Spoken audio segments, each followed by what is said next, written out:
नमस्कार साथीहरू, स्वागत छ तपाईलाई एग्रिकल्चर नेपाल च्यानलमा।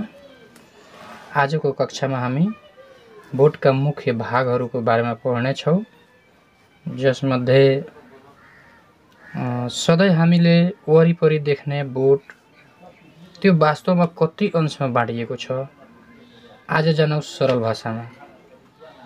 खास गरी चाहिँ कुनै पनि बिरुवाको मुख्य भागहरू चाहिँ के कुन हुन्। कुनै पनि बोटका मुख्य 5 वटा भागहरू हुन्छन्।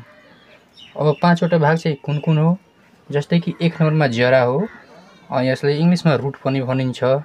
त्यस्तै 2 नम्बरमा तना, काण्ड, डाँड, यसलाई विभिन्न भाषाहरूमा पनि भनिन्छ, जस्तै अंग्रेजीमा यसलाई स्टेम भनिन्छ। त्यस्तै 3 नम्बरमा रहेको छ पात, यसलाई अंग्रेजीमा लिफ भनिन्छ। 4 नम्बरमा रहेको छ फूल। फूल विभिन्न किसिमको पनि हुन सक्छन्, तर यो चाहिँ बिरुवाको कुनै पनि बोटको एउटा मुख्य भाग हो। त्यस्तै 5 नम्बरमा रहेको छ फल र बिउ, यानी कि फ्रुट्स एन्ड सीड। आज हामी यी 5 वटा भागहरूमध्ये जराको बारेमा पढ्नेछौँ।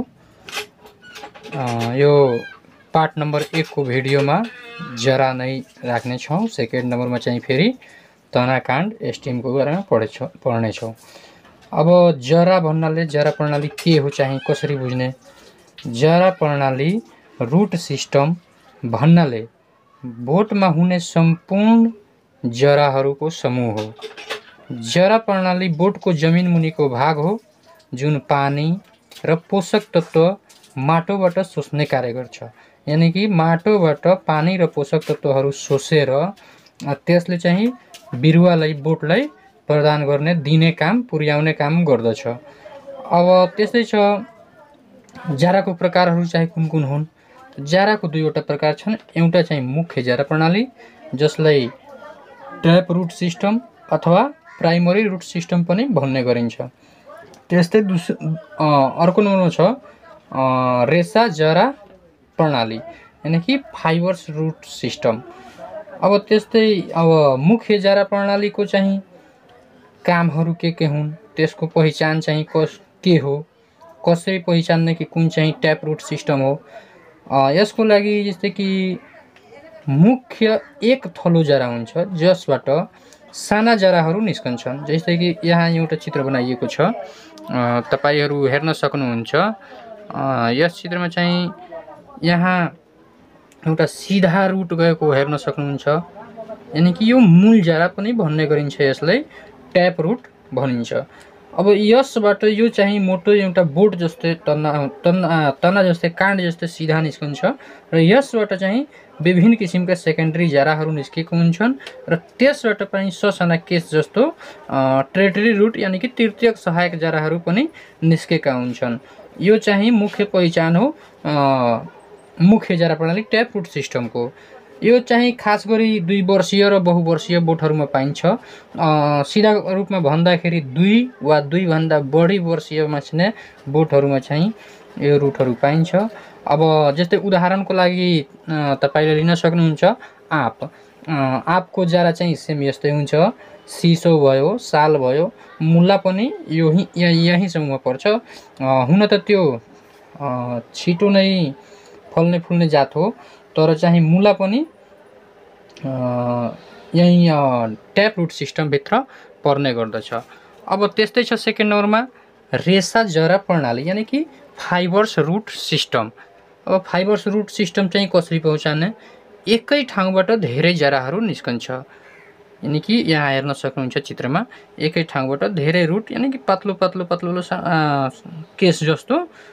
जस्तै यसमा टर्टियरी रूटमा तृतीयक जरा जुन निस्कन्छ नि, त्यस्तै चाहिँ यसमा पनि पातलो केस जस्तो बाल जस्तो जराहरू निस्कन्छन्, गुच्छा जस्तो के गुच्छे जरा पनि यसलाई भनिन्छ।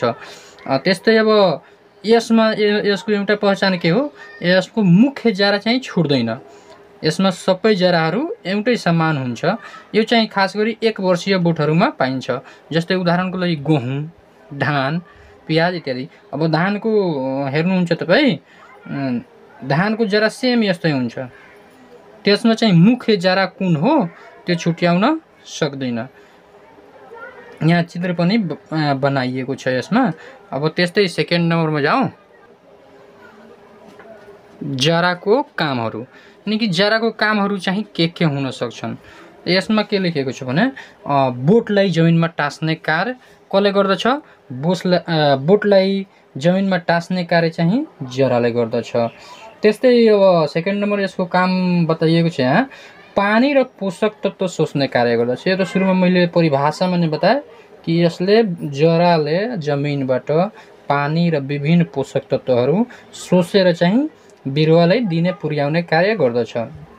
त्यस्तै 3 नम्बरमा के छ, केही बोटमा खाना भण्डारण गर्ने। यानि कि केही जातहरूमा केही बिरुवाहरूमा चाहिँ के छ कि जराले नै खाना भण्डारण गर्छ, जसले हामी खानाको रूपमा अथवा तरकारीको रूपमा प्रयोग पनि गर्दछौँ। जस्तै कि गाजर, आलु, यसको जरामा नै त्यो फल हुन्छ, त्यो जरा नै त्यसको फल हो। अब त्यस्तै 4 नम्बरमा एउटा के छ भने केही बोटमा प्रजननको माध्यम बन्ने कार्य कसले गर्दछ? जराले गर्दछ। जस्तै कि घाँस।